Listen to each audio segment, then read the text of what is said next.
તો સુરતમાં વરસેલા ભારે વરસાદથી ખેડૂતોને મોટા પાયે નુકસાન થયું છે। ખેતરોમાં લાંબા સમય સુધી પાણી ભરાતા મોટું નુકસાન થયું। ભારે વરસાદથી કેળાના પાકને પણ મોટું નુકસાન પહોંચ્યું છે। કપાસ, ડાંગર સહિતના પાકને મોટું નુકસાન।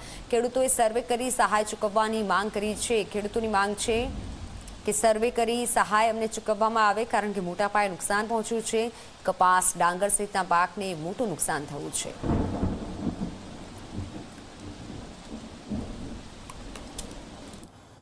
આજે સમગ્ર દક્ષિણ ગુજરાતમાં ભારે વરસાદ થયો છે અને કારણે ખેતી પાકોને ભારે નુકસાન થયું છે। ખાસ કરીને કપાસ અને તુવેરના પાકને ભારે નુકસાન થયું છે। વધારે વરસાદને કારણે કપાસમાં ખૂબ જ વધારે પ્રમાણમાં પાણી ભરાયું છે, એટલે મૂળ સડી જવાનો પ્રોબ્લેમ થઈ રહ્યો છે।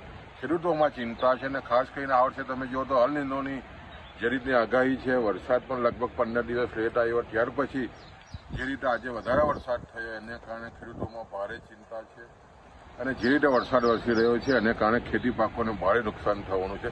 સાથે સાથે શેરડીમાં જે રીતે વ્હાઇટ ફ્લાયનું પૂરું આક્રમણ હતું, ભારે વરસાદને કારણે સફેદ માખીનો ઉપદ્રવ ખૂબ જ ઘટી જશે। એને કારણે શેરડીનો પાક ખૂબ જ સારો આવશે એવી આશા રાખી રહ્યા છે ખેડૂતો।